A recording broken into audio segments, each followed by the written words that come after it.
counterproductive United Nations Security Council resolution that targeted Israel and failed to condemn Hamas.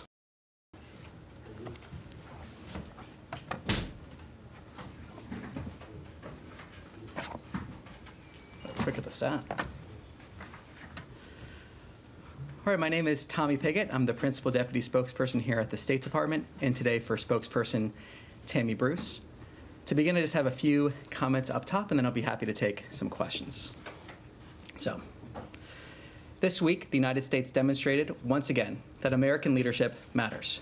Driven by the clear vision of President Trump and Secretary Rubio, the United States is standing firm on the world stage and delivering real results for the American people.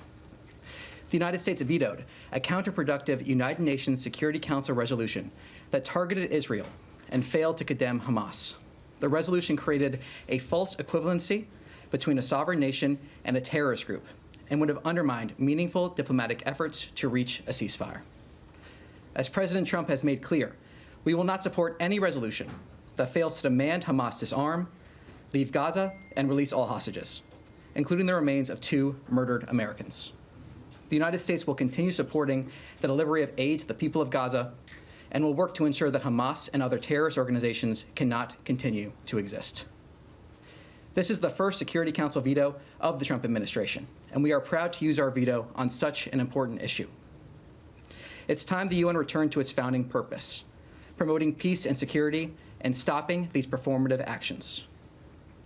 Earlier today, Israeli forces recovered the remains of Judy Weinstein and Gad Haggai in Gaza. Judy and Gad were kidnapped and brutally murdered by terrorists on October 7th. Their fate remained a mystery for months. Even after the worst was confirmed, their families were denied the dignity of a proper burial for more than 600 days. We hope their families can now find some measure of peace. At the same time, we are acutely aware of the anguish 56 families continue to endure, including those of Americans Omer Nutra and Ite Chen. Every single hostage must be released immediately. To further safeguard the American people, President Trump has signed a new directive restricting the entry of foreign nationals from specific countries to protect the United States from foreign terrorists and other national security and public safety threats. This action reinforces the administration's unwavering commitment to protecting our borders and ensuring that those who wish to do us harm are denied access.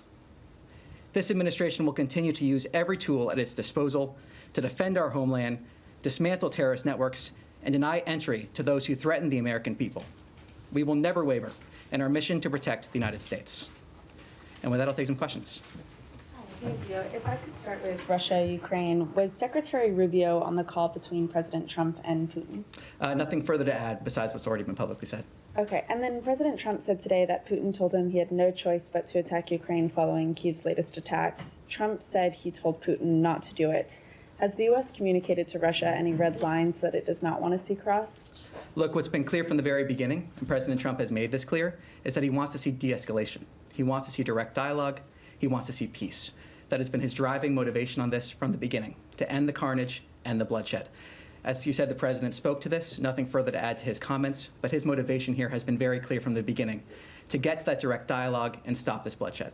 Would the U.S. take any punitive actions, such as imposing sanctions if Russia attacks? I'm not going to speculate or get ahead of the president on that, but what I can say, again, is that the president has been very clear. He wants to see this conflict come to an end. Yes? Thank you very much, Tommy. Can you explain the apparent conflict between the State Department's position regarding Afghanistan, the safety, relative safety and security of the Taliban government, regarding the decision made on withdrawing temporary protective status for Afghans here in the U.S.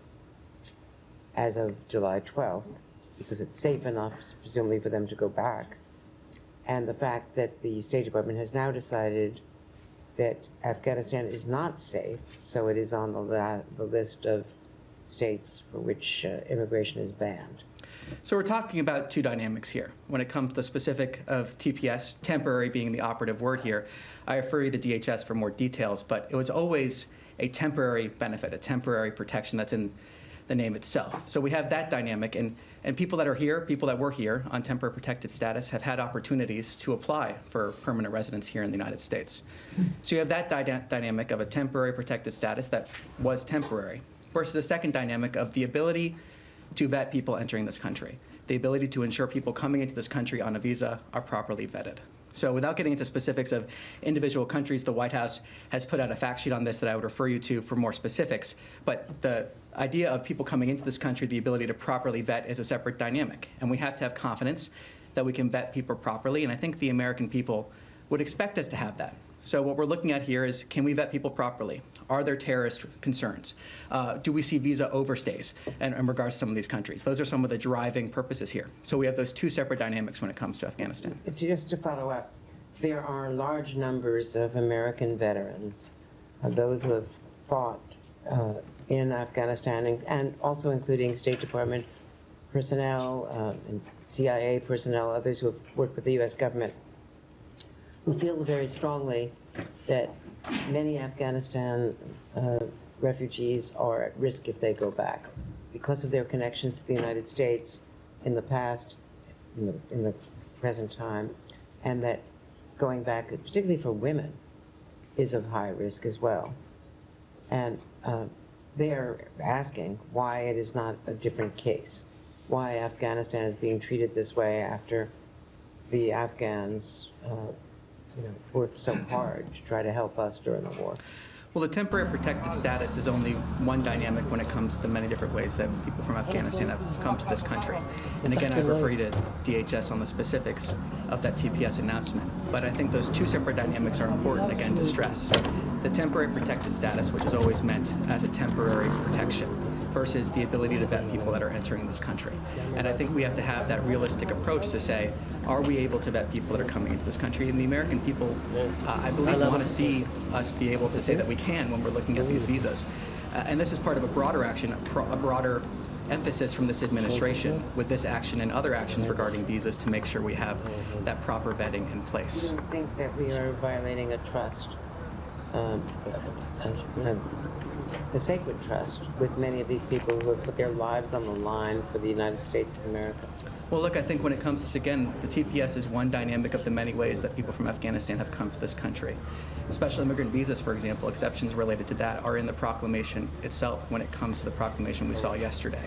So I think, again, we're looking at two different dynamics. A temporary protected status that, again, was always meant to be temporary. There was the opportunity for those that were here on TPS to apply for permanent residence, while then also having the secondary part of it, which says, are we able to vet people coming into this country? And I think those are two separate dynamics. Yes. Can I continue with Andre's question a bit? When it comes to the travel restrictions, I mean, there are a number of countries that were taken quite a bit by surprise by this. Just Chad right now said that they're going to retaliate.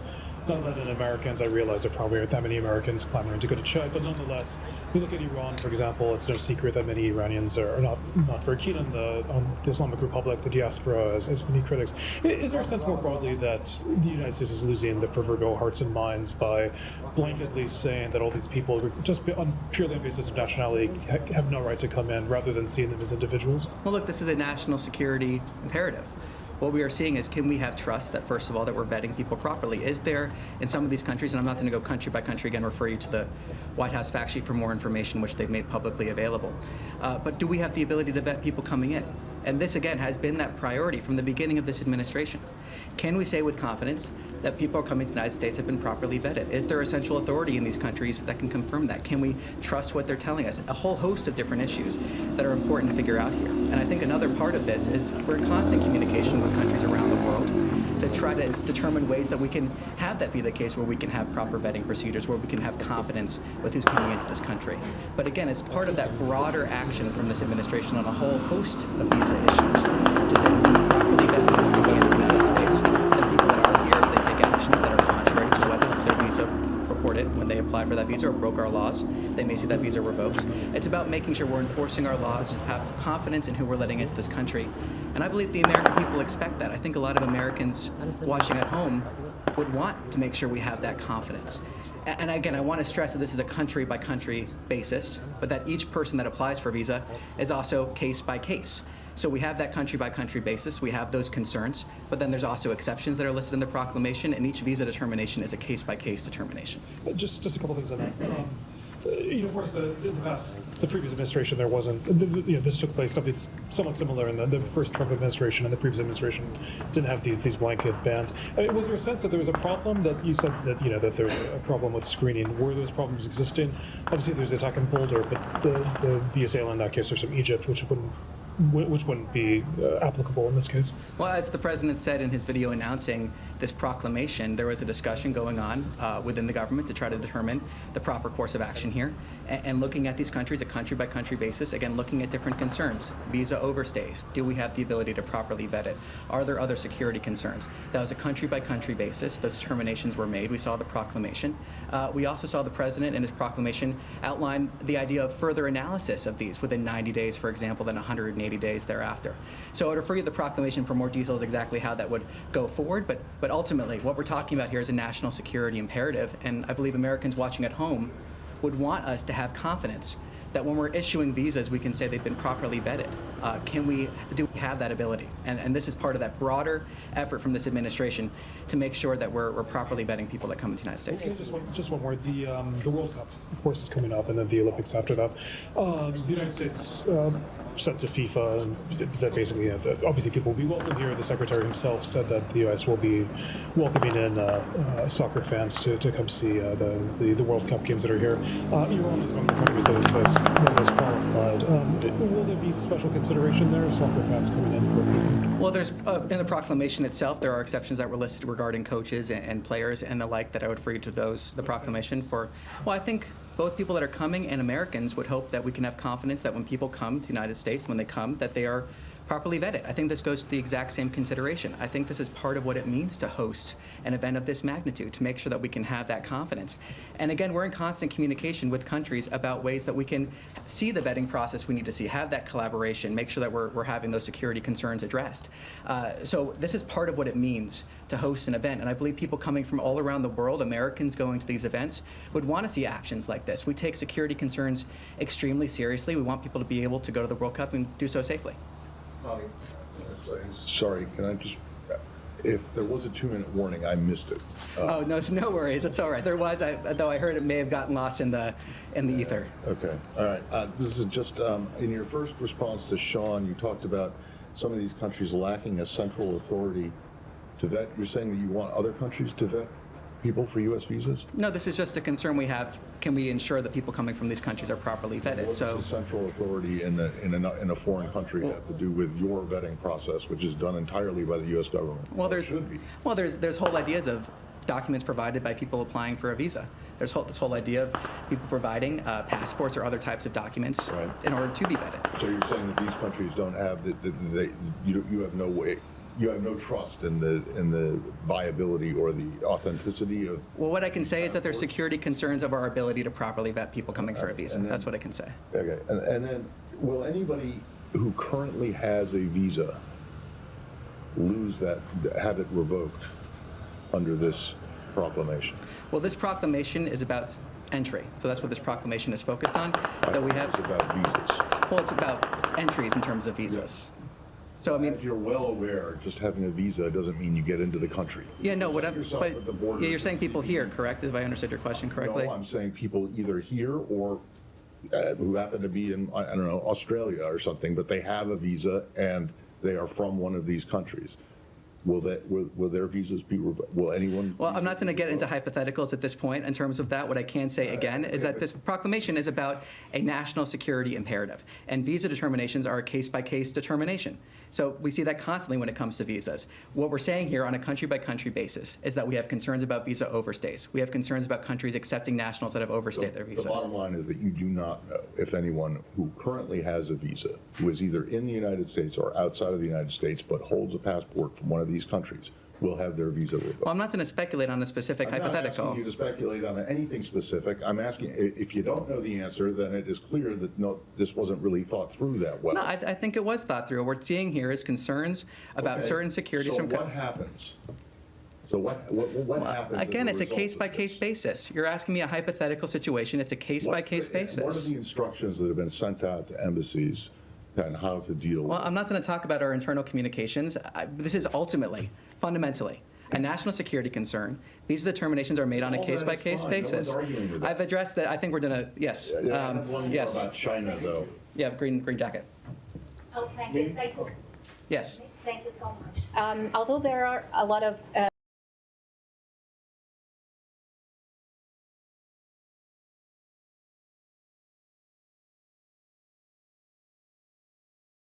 to some doubts among citizens from the 7 countries that are with restrictions on this travel ban. So in a general matter, if you could explain what those restrictions means for those citizens.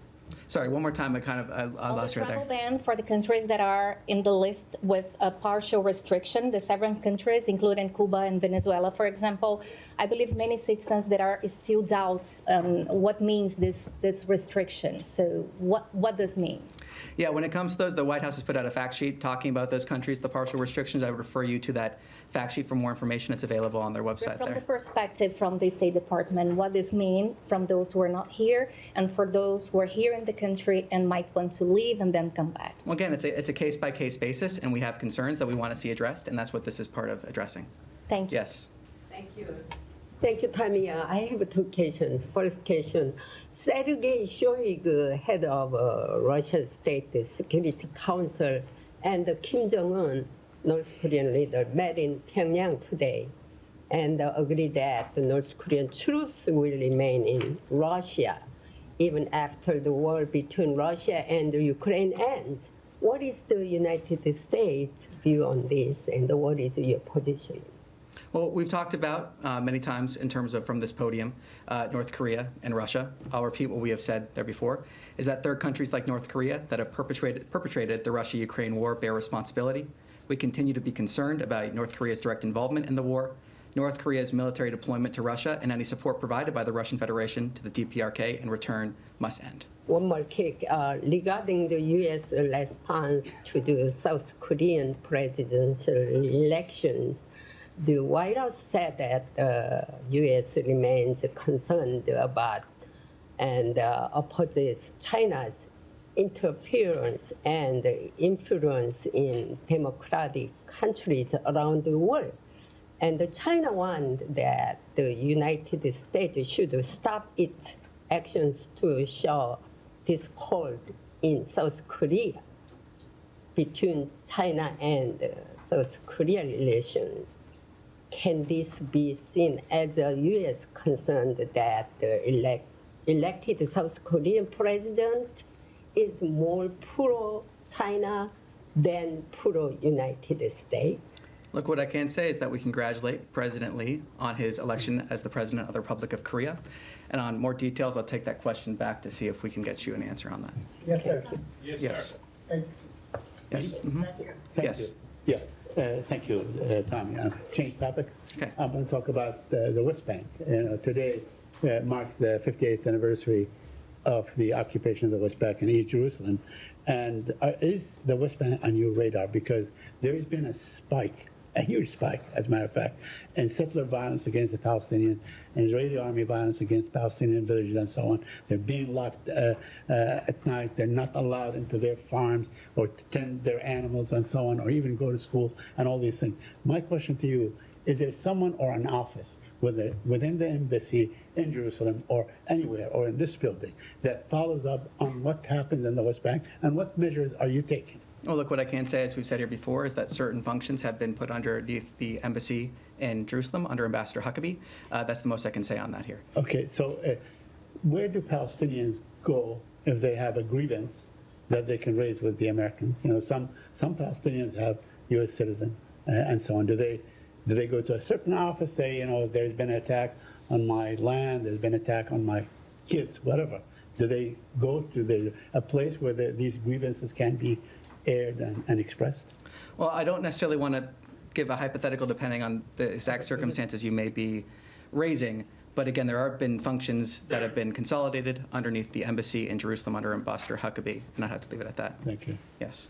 Thanks, Tommy. 2 questions for you. Prime Minister Netanyahu of Israel acknowledged a short time ago that the Israeli security establishment has been providing weaponry to a rival gang rival to Hamas. Number one, was that done in coordination with the American government? And number two, is it in line with American policy in Gaza? Well, look, I have nothing to preview on that. I'll take back the specifics, see if we can get more of an answer on that. What I can say is our approach and our policy remains that we stand with Israel and we stand for peace, and those are our goals that we want to see. Second question, it's kind of a different way of asking a question that was asked the other day. Who's currently in charge of the Lebanon portfolio here at State?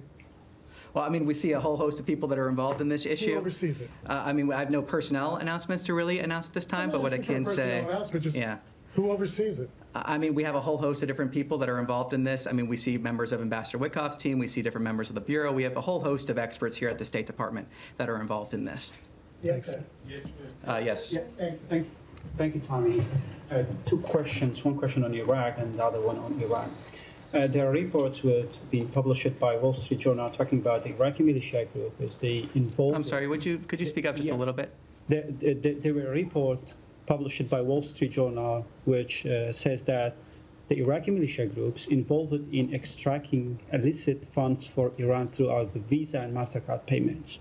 I'm wondering if you have any comments on that, and how do you view these militia groups inside Iraq, which they are serving in the interest of Iranian government?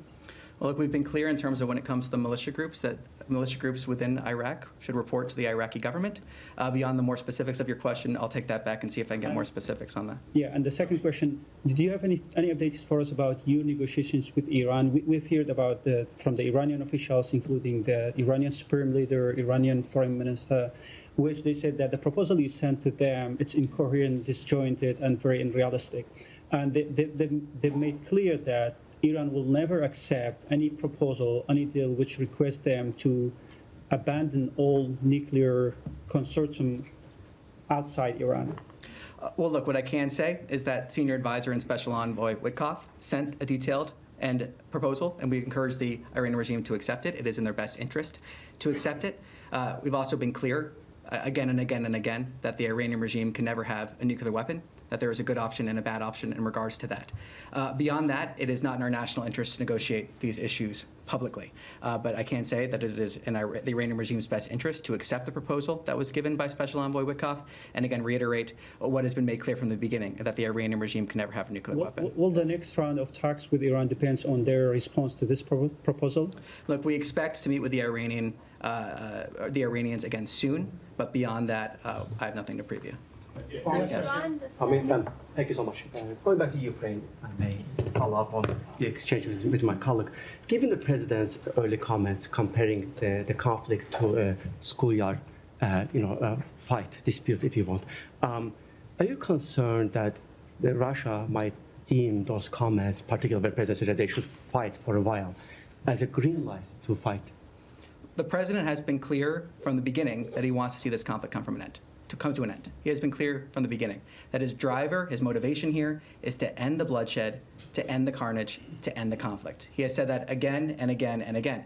He has also encouraged de-escalation. He has encouraged the parties to come to the table to have direct talks. He has been clear that's what he wants to see. So he's made his position on this clear, and I think the framing of that question, honestly, has been very clear on this, that he wants to see this carnage come to an end. He wants to see this bloodshed stop. But he also made it clear that peace talks are right now basically going nowhere. Why no pressure on Putin right now? Well, look, again, he spoke to this just a little while ago, that he wants to see those direct talks happen. So I'm not going to get ahead of the president in terms of what he may or may not decide to do. But what the president is able to do, and it's a credit to his leadership, that we've seen the progress towards peace that we have seen the parties engage in some sort of effort to try to get to that ceasefire. That's the goal. That's what the president wants to see. That's his driving motivation. And as he just said a little while ago, that remains his motivation here. I have one more question, if I may, different topic. USA, GM, VOA reporters, journalists, colleagues, they've been in town, they were working for the US government, and some of them are from dangerous countries. Now 50 of them, 50, are about to lose their J1 visas. Does the State Department have any plan to protect them?